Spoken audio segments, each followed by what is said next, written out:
ವೈದ್ಯರಾದ doctor Anil Sangli ಅವರಿಗೆ ಸ್ವಾಗತ. ನಮಸ್ತೆ. ಇಂದಿನ ಶ್ರೀಯಾನ್ ಎನ್ವಿಷನ್ಸ್ ಕಾರ್ಯಕ್ರಮದ ಕೋವಿಡ್-19 ಬಗ್ಗೆ ಮಾಹಿತಿ ನಾವು ಹಿಂದೆ ನೀಡಿದ್ವಿ. ಇವತ್ತಿನ ದಿನ ತಮ್ಮಲ್ಲಿ ನಾನು ಕೇಳ್ಕೊಳ್ಳುವಂತಹ ವಿಷಯ ಯಾವುದು ಅಂದರೆ, ಯಾಕಂದರೆ ತುಂಬ ಜನ ನಾನು ಕೇಳ್ತಾಯಿದ್ರು, ಈ ಇಮ್ಯುನಿಟಿ ಬಗ್ಗೆ ಮಾತಾಡಿದ್ರಿ. ಇಮ್ಯುನಿಟಿ ಇನ್ಕ್ರೀಸ್ ಮಾಡಿಕೊಳ್ಳಿಕ್ಕೆ ಅಲೋಪತಿ ಆಗಲಿ ಅಥವಾ ಬೇರೆ ನ್ಯಾಚುರಲ್ ಆಗಿ ಮಾಡ್ಕೊಳ್ಳುವಂಥದ್ದು ಯಾವುದಿದೆ, ಮತ್ತು ಈಗ ಹಾಲಿ ಯಾವ ರೀತಿಯಾದ ರಿಸರ್ಚಸ್ ಆಗ್ತಾಯಿದೆ ಅಥವಾ ವ್ಯಾಕ್ಸಿನೇಷನ್ ಕಂಡುಹಿಡಲಿಕ್ಕೆ ಏನೇನು ಮಾಡಿದ್ದಾರೆ ಕೋವಿಡ್-19 ತಡೆಗಟ್ಟಲಿಕ್ಕೆ, ಇದರ ಮಾಹಿತಿ ತಾವು ಕೊಡಬೇಕು. ಓಕೆ, ಈ ಕೋವಿಡ್-19 ನಾವು ಈಗಾಗಲೇ 2-3 ವೀಡಿಯೋಸ್ ತಂದಿದ್ದೀವಿ. ಅದರಲ್ಲಿ ಇದು ರೆಸ್ಪಿರೇಟರಿ ಪ್ಯಾಥೋಜನ್ ಅಂತ ನಾವು ತಿಳ್ಕೊಂಡಿದ್ದೀವಿ. ಅಂದರೆ ಗಾಳಿಯ ಮುಖಾಂತರ ಅಥವಾ ಡ್ರಾಪ್ಲೆಟ್ಸ್ ಮುಖಾಂತರ ಅಥವಾ ಕಾಂಟ್ಯಾಕ್ಟ್ಸಿಂದ ಆ ಇನ್ಫೆಕ್ಷನ್ ಬೇರೆಯವರಿಗೆ ಹರಡುತ್ತೆ ಅಂತ. ಈ ಗಾಳಿ ಮುಖಾಂತರ ಅಥವಾ ಡ್ರಾಪ್ಲೆಟ್ಸಿಂದ ಮುಖಾಂತರ ಹರಡಿದಾಗ ಮೊದಲು ಅದು ರೆಸ್ಪಿರೇಟರಿ ಟ್ರ್ಯಾಕ್ ಹೋಗುತ್ತೆ, ಮೂಗಿನ ಮುಖಾಂತರ, ಬಾಯಿನ ಮುಖಾಂತರ ಮತ್ತು ಫ್ಯಾರಿಂಗ್ಸ್ ಅಂದರೆ ನಮ್ಮ ಗಂಟಲಿನ ಮುಖಾಂತರ ಹೋಗುತ್ತೆ. ಅಲ್ಲಿ ಆರ್ಗ್ಯಾನಿಸಮ್ಸಲ್ಲಿ ಒಳಗಡೆ ಸೆಟ್ಲ್ ಆಗಿರುವಂಥ ಆರ್ಗ್ಯಾನಿಸಮ್ಸು ಒಂದು ರಿಯಾಕ್ಷನನ್ನು ಪ್ರೊಡ್ಯೂಸ್ ಮಾಡುತ್ತೆ.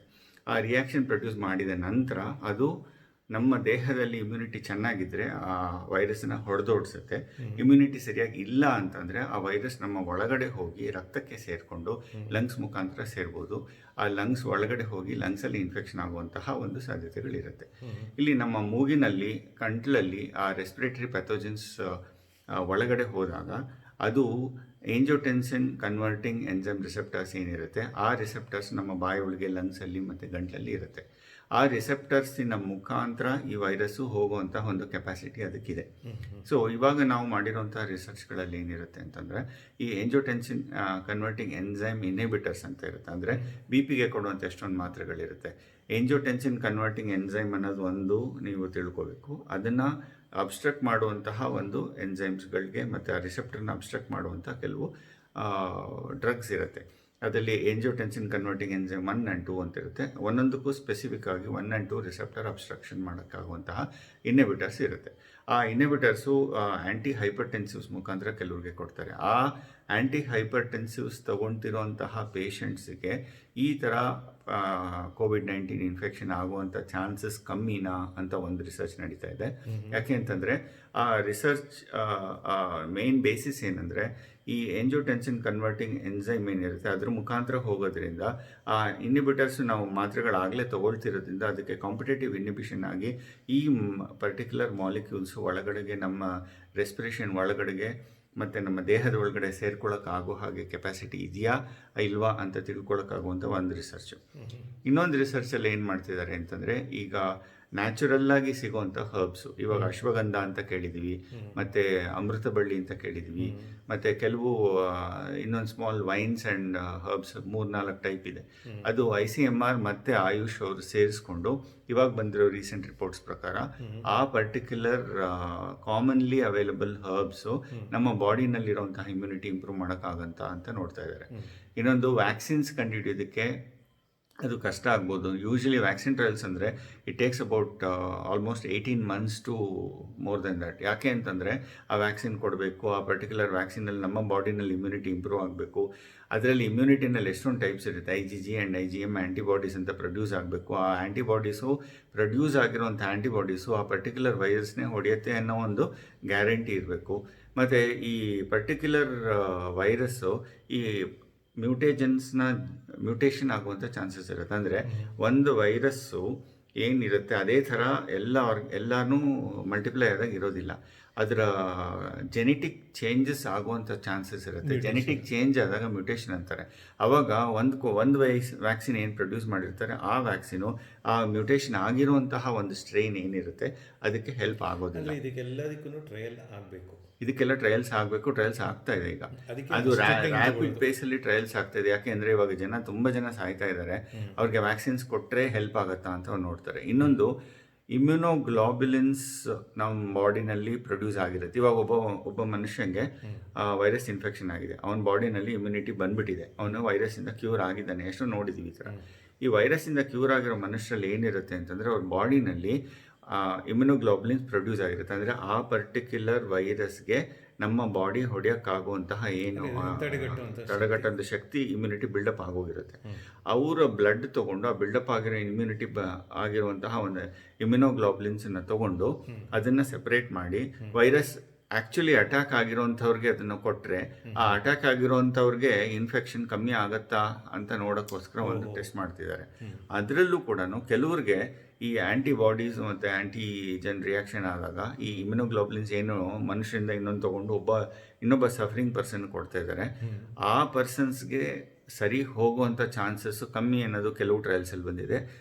ಇನ್ನು ಸರಿ ಹೋಗೋ ಚಾನ್ಸಸ್ ಇದ್ರೂ ಇರ್ಬೋದು ಅನ್ನೋದು ಒಂದು ಬಂದಿದೆ. ಸೊ ಅದು ಟ್ರಯಲ್ಸ್ ನಡೀತಾ ಇದೆ. ಇದು ಇನ್ನೂ ಆರಂಭಿಕ ಹಂತದಲ್ಲಿ, ಎಲ್ಲನೂ ಆರಂಭಿಕ ಹಂತದಲ್ಲಿದೆ. ಮುಖ್ಯವಾಗಿ ನಮಗೆ ವೈರಸ್ ಕ್ಯಾರೆಕ್ಟರಿಸ್ಟಿಕ್ಸೇ ಸರಿಯಾಗಿ ಅರ್ಥ ಆಗಲ್ಲ. ಯಾಕೆಂದರೆ ಮೊದಲು ಅಂದ್ಕೊಂಡಿದ್ದು ರೆಸ್ಪಿರೇಷನ್ ಮಾತ್ರ ಅಂತ, ಆಮೇಲೆ ಕಾಂಟ್ಯಾಕ್ಟಲ್ಲಿ ಬರುತ್ತೆ ಅಂತ, ಆಮೇಲೆ ಮನುಷ್ಯರಿಂದ ಕಾಂಟ್ಯಾಕ್ಟ್ಸ್ ಬರುತ್ತೆ ಬರಲ್ಲ ಅನ್ನೋ ಡೌಟ್ ಇತ್ತು. ಇವಾಗ ಪ್ರಾಣಿಗಳಲ್ಲೂ ಬರುತ್ತೆ ಅನ್ನೋ ಒಂದು, ಯಾಕೆಂದರೆ ಕ್ಯಾಟ್ಸಲ್ಲಿ ಮತ್ತು ಡಾಗ್ಸಲ್ಲಿ ಮತ್ತು ಟೈಗರ್ಸಲ್ಲಿ, ಝೂನಲ್ಲಿರುವಂಥ ಟೈಗರ್ಸಲ್ಲಿ ಅಲ್ಲೆಲ್ಲ ಇನ್ಫೆಕ್ಷನ್ ಪ್ರಾಣಿಗಳಿಗೂ ಆಗಿದೆ ಅನ್ನೋದು ಗೊತ್ತಾಗಿದೆ.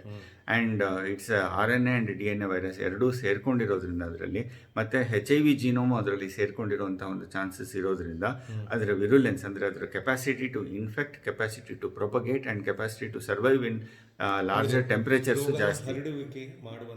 ಅದು ಒಂದು ಅಂಟಿನ ಗುಣ, ನಮ್ಮ ಅಟ್ಯಾಕ್ ಮಾಡುವಂಥ ಗುಣ, ಮತ್ತು ದೇಹದಲ್ಲಿ ಪ್ರೊಪಗೇಟ್ ಆಗಿ ಜಾಸ್ತಿ ಆಗಿ ಪಸರಿಸಿ ಬೇರೆಯವ್ರಿಗೂ ಹರಡಿಸುವಂಥ ಒಂದು ಗುಣ. ಅದು ಬೇರೆ ಆರ್ಗ್ಯಾನಿಸಮ್ಸ್ಗಿನ್ನ, ಬೇರೆ ವೈರಸಸ್ಸು ಅಂದರೆ ಈಗ ಇನ್ಫ್ಲುಯೆನ್ಸಾ ವೈರಸ್ ಅದಕ್ಕಿಂತ ಜಾಸ್ತಿ ಕೆಪಾಸಿಟಿ ಇದೆ ಅನ್ನೋದು ಗೊತ್ತಾಗುತ್ತೆ.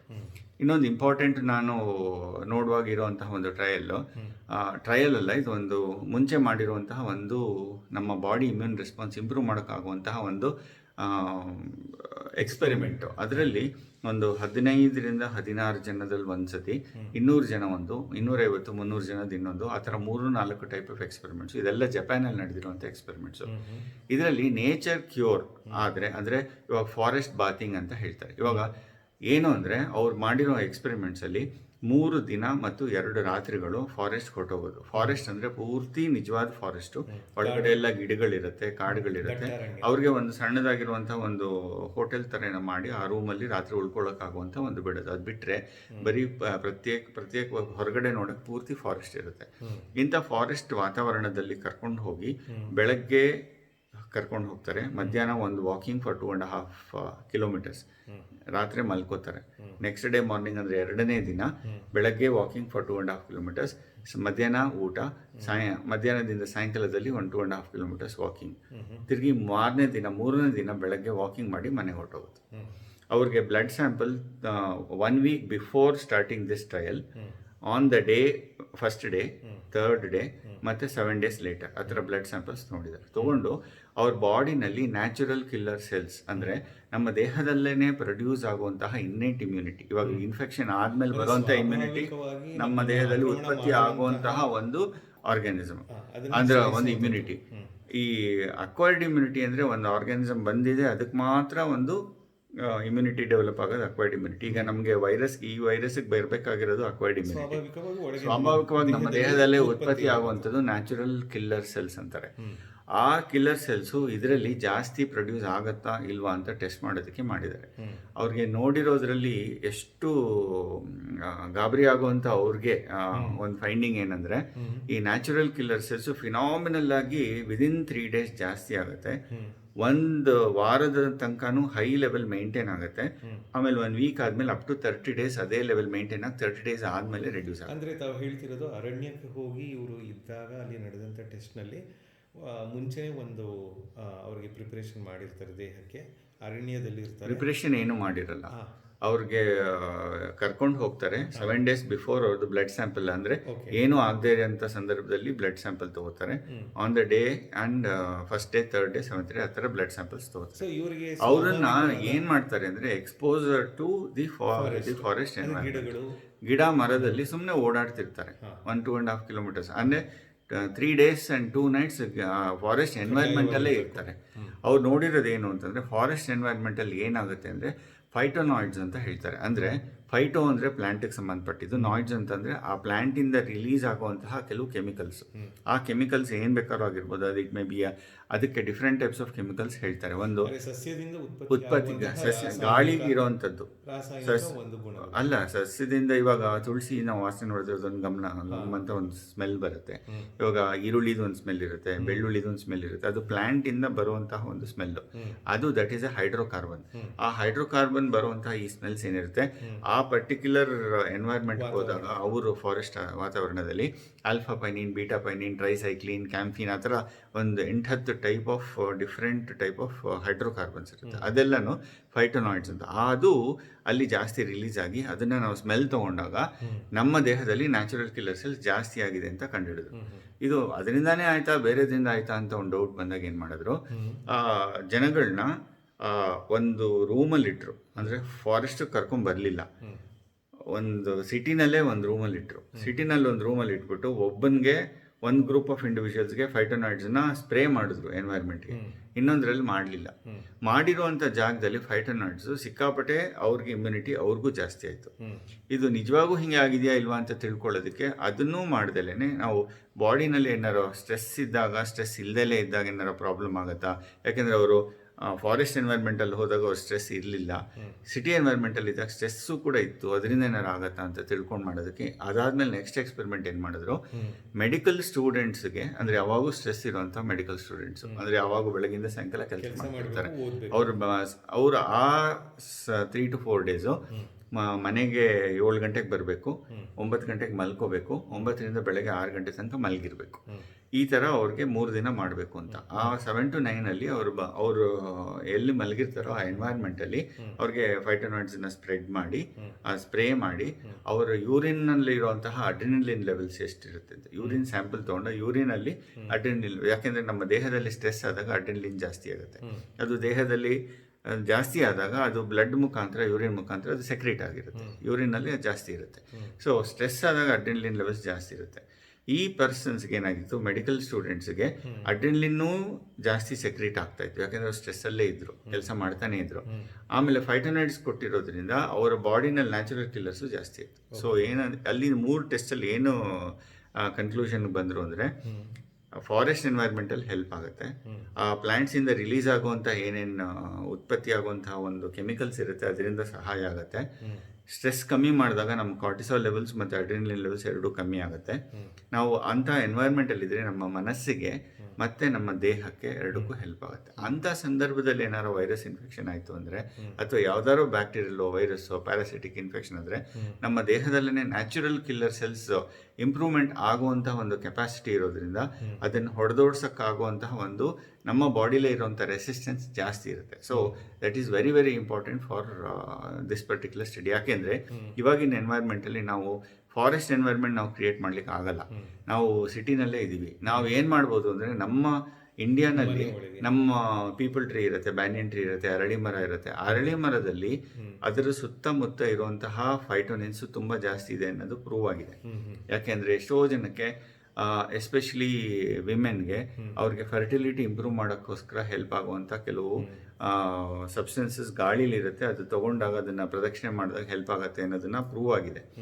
ಆ ಫೈಟೋನಿನ್ಸ್ ಏನಾಗುತ್ತೆ, ನಮ್ಮ ಬಾಡಿಗೆ, ನಮ್ಮ ಮೂಗಿನಿಂದ ನಮ್ಮ ದೇಹಕ್ಕೆ ಹೋದಾಗ ನಮಗೂ ಆ ನ್ಯಾಚುರಲ್ ಕಿಲ್ಲರ್ ಸೆಲ್ಸ್ ಏನು ಪ್ರಾಬ್ಲಮ್ಸ್ ಅವಾಯ್ಡ್ ಮಾಡೋಕ್ಕೆ ಏನೇನಿರುತ್ತೋ ಅದೆಲ್ಲ ಹೆಲ್ಪ್ ಮಾಡೋಕ್ಕಾಗೋಂಗೆ ಅದು ನಮ್ಮ ಬಾಡಿ ಇನ್ನೇಟ್ ಇಮ್ಯುನಿಟಿನ ಜಾಸ್ತಿ ಮಾಡೋ ಚಾನ್ಸಸ್ ಇರುತ್ತೆ.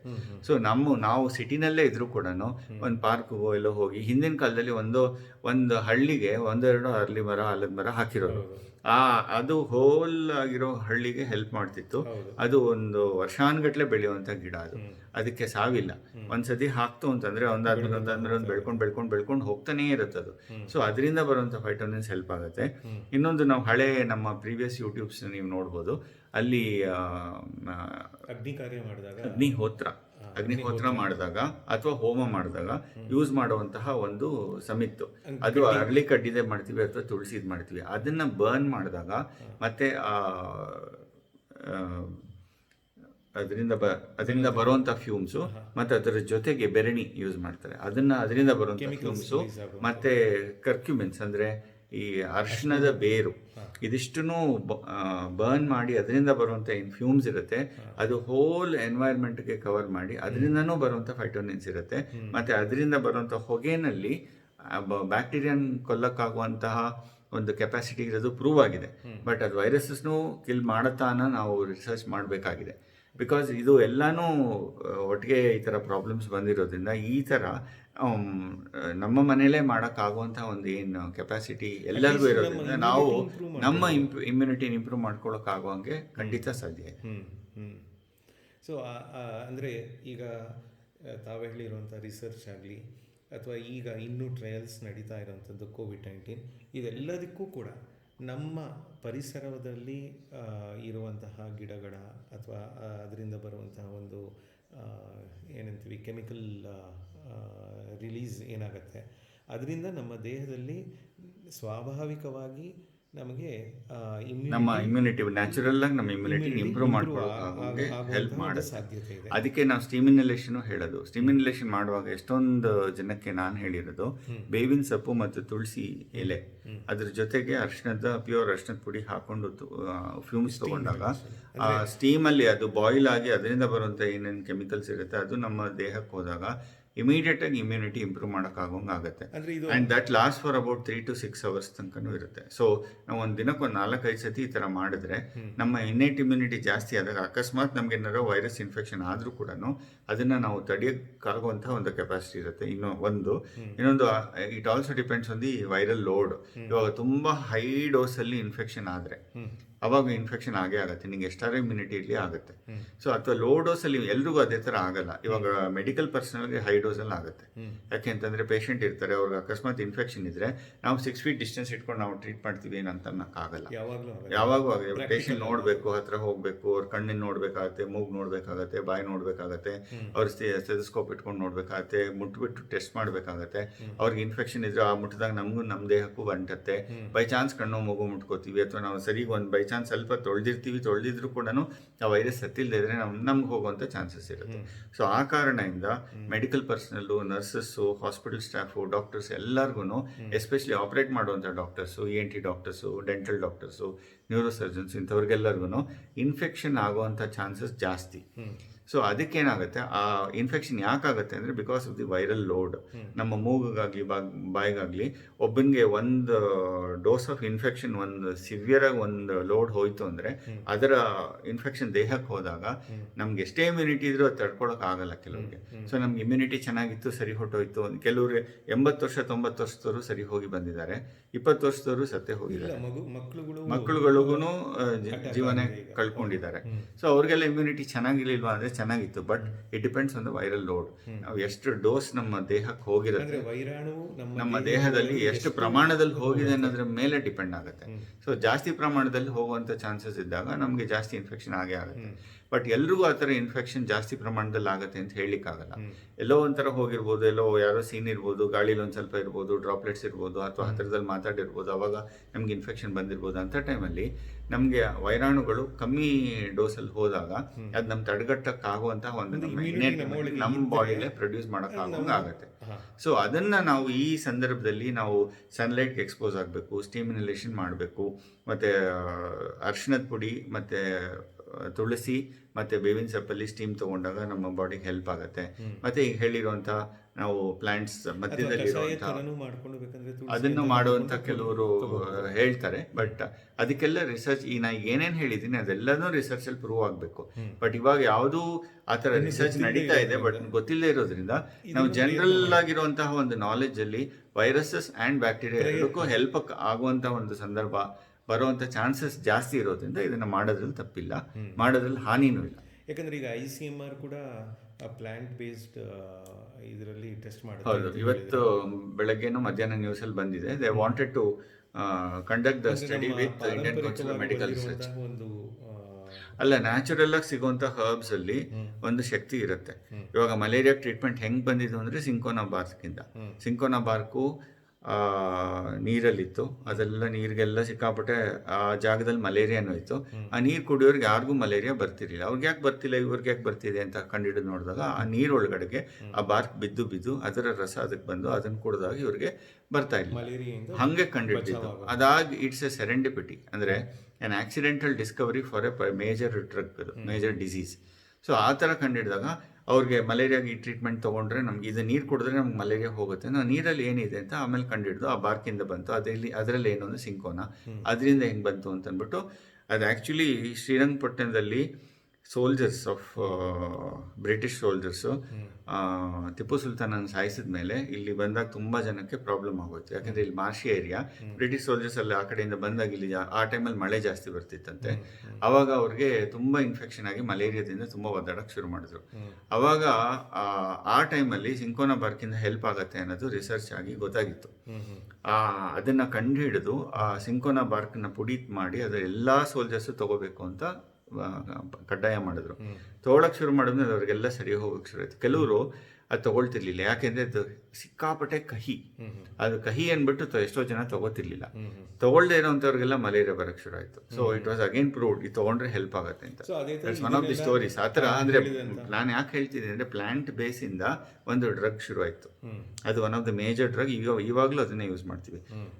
ಇನ್ಸಿಡೆಂಟಲ್ಲಿ ಆ ಸಿಂಕೋನಾಯಿಂದ ಡಿರೈವ್ ಆಗಿರುವಂಥ ಏನು ಹೈಡ್ರಾಕ್ಸಿಕ್ಲೋರೋಕ್ವಿನಿಗೆ ಎಲ್ರಿಗೂ ಏನು ಕೊಡಬೇಕು ಅಂತಿದ್ದಾರೆ. That is got antifungal properties also. ಅಂದರೆ ಜನರಲ್ಲಾಗಿ ನಮಗೇನೋ ಡೌಟ್ ಬಂದಿದೆ, ನಾವು ಈ ನಮ್ಮ ಏರಿಯಾದಲ್ಲಿ ಜಾಸ್ತಿ ಇದೆ, ನಾನು ಹೈಡ್ರಾಕ್ಸಿಕ್ಲೋರೋಕ್ವಿನ್ ಟ್ಯಾಬ್ಲೆಟ್ ತೊಗೊಂಡ್ಬಿಡ್ತೀನಿ ಅಂದರೆ ಅದು ತೊಗೋಕೂಡ್ದು. ಯಾಕೆ ಅಂದರೆ ಅದಕ್ಕೆ ಸ್ಪೆಸಿಫಿಕ್ ಇಂಡಿಕೇಶನ್ಸ್ ಇದೆ, ಡಾಕ್ಟ್ರನ್ನ ಕೇಳೇನೆ ತೊಗೋಬೇಕು. ಒಂದು ಇನ್ನೊಂದು ಹೈಡ್ರಾಕ್ಸಿಕ್ಲೋರೋಕ್ವಿನ್ ಇಸ್ ನಾಟ್ ಪ್ರಿವೆಂಟಿವ್. ಅದು ತೊಗೊಂಡ್ರೆ ನಮ್ಗೆ ಇನ್ಫೆಕ್ಷನ್ ಆಗಲ್ಲ ಅನ್ನೋದು ಸುಳ್ಳು, ತಪ್ಪು. ಸೈಡ್ ಎಫೆಕ್ಟ್ಸ್ ತುಂಬ ಆಗುತ್ತೆ. ಹಾರ್ಟ್ಗೆ ಪ್ರಾಬ್ಲಮ್ ಬರುವಂಥ ಚಾನ್ಸಸ್ ಇರುತ್ತೆ, ಬೇರೆ ಬೇರೆ ಸೈಡ್ ಎಫೆಕ್ಟ್ಸ್ ಇರುತ್ತೆ ಒಂದು. ಇನ್ನೊಂದು ಇನ್ಫೆಕ್ಷನ್ ಆದಮೇಲೆ ಆ ಲಂಗ್ಸ್ದು ಪ್ರಾಬ್ಲಮ್ ಏನು ಜಾಸ್ತಿ ಆಗುತ್ತೆ ಅದನ್ನು ಒಂಚೂರು ತಡೆಗಟ್ಟಕ್ಕಾಗುವಂತಹ ಒಂದು ಕೆಪಾಸಿಟಿ ಅದಕ್ಕೆ ಇದೆ. ಅದನ್ನು ನೋಡಿಕೊಂಡು ಯಾವ ಪೇಷಂಟ್ಗೆ ಎಷ್ಟು ಪ್ರಮಾಣದಲ್ಲಿ ಕೊಡಬೇಕು ಅದನ್ನು ಮಾತ್ರ ಕೊಡಬೇಕು.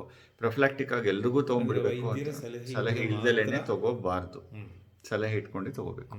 ಸೊ ಈ ಥರ ನಮ್ಮ ಇನ್ನೇಟ್ ಇಮ್ಯುನಿಟಿ ಬಿಲ್ಡ್ ಮಾಡಿಕೊಂಡ್ರೆ ಈಗಿರುವಂತಹ ಒಂದು ಕೊರೋನಾ ವೈರಸ್ಸಿನ ಒಂದು ಪ್ರಾಬ್ಲಮ್ಸ್ನ ನಾವು ತಡೆಗಟ್ಬೋದು. ಎಲ್ಲದಕ್ಕಿಂತ ಮುಖ್ಯ, again and again I am stressing, you should not get infected. Infection ಆಗಬಾರ್ದು, ಅದಕ್ಕೆ ನೀವು ಮನೇಲೇ ಇರಬೇಕು. You have to stay home. That is the only way to prevent infection and the only way to avoid spreading of infection. 1% ತಗಲ್ಸ್ಕೊಂಡಾಗ ಬರೋದು, ಡ್ರಾಪ್ಲೆಟ್ಸಿಂದ ಬರೋದಾದ್ರಿಂದ ಅಕಸ್ಮಾತ್ ಏನಾರು ಸುತ್ತಮುತ್ತ ಇದ್ರೂ ಕೂಡ ಒಂದು ಸ್ವಲ್ಪ ದಿವಸಗಳಲ್ಲಿ ಆ ವೈರಸ್ ತಾನಾಗ್ತಾನೆ ಸತ್ತೋಗೋ ತನಕನೂ ನಮಗೆ ಅದೇ ದಟ್ಸ್ ಕಾಲ್ಡ್ ಇನ್ಕ್ಯುಬೇಷನ್ ಪೀರಿಯಡ್. ಅದನ್ನ ಬಿಟ್ಬಿಡ್ಬೇಕು. ಒಂದು ಮನುಷ್ಯನಿಂದ ಇನ್ನೊಂದು ಮನುಷ್ಯನಿಗೆ ಹೋದಾಗ ಅಲ್ಲಿಂದ ರೆಪ್ಲಿಕೇಟ್ ಆಗಿ ಆ ಮನುಷ್ಯ ಇನ್ನೊಬ್ಬನ ಮೀಟ್ ಮಾಡಿದ್ರೆ ಅವನಿಂದ ಬೇಕಾಶನಕ್ಕೆ ಹೋಗುತ್ತೆ. 1 person can infect 406 people, statistics ಪ್ರಕಾರ ರಿಸರ್ಚ್ ಅಲ್ಲಿ ಹೇಳಿದ್ದಾರೆ.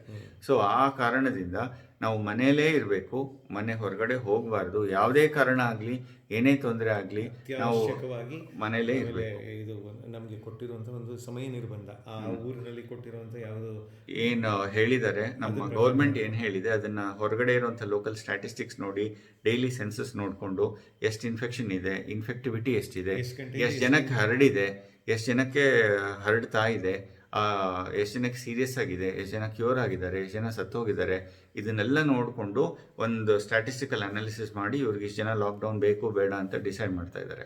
ಅದು ಸೈಂಟಿಫಿಕ್ ಆಗಿ ಮಾಡ್ತಿರೋದು. ಅದನ್ನು ನಾವು ಪರಿಪಾಲನೆ ಮಾಡಲೇಬೇಕು according to rules and according to for your own safety. ನಿಮ್ಮ ಕ್ಷೇಮ, ನಿಮ್ಮ ಕರೆಕ್ಟ್, ನಮ್ಮದು ನಮ್ಮ ಕುಟುಂಬದ ಮತ್ತು ಸುತ್ತಮುತ್ತಲಿನ ಜನರ ಸೇಫ್ಟಿಗೋಸ್ಕರ ನಾವು ಮಾಡಲೇಬೇಕಾಗತ್ತೆ. ಡಾಕ್ಟರ್ ಅನಿಲ್ ಸಾಂಗ್ಲಿ ಅವರು ಇದುವರೆಗೂ ನಮಗೆ ಈಗ ನಡೀತಿರುವಂತಹ COVID-19 ರಿಸರ್ಚು ಮತ್ತು ನಾವು ಹೇಗೆ ಏನು ಮಾಡ್ಬೋದು ಅನ್ನೋದನ್ನು ತಿಳಿಸ್ಕೊಟ್ಟಿದ್ದಕ್ಕೆ ತಮಗೆ ಧನ್ಯವಾದಗಳು. ಎಲ್ಲರಿಗೂ ನಮಸ್ಕಾರ. Stay home, stay safe. Thank you very much.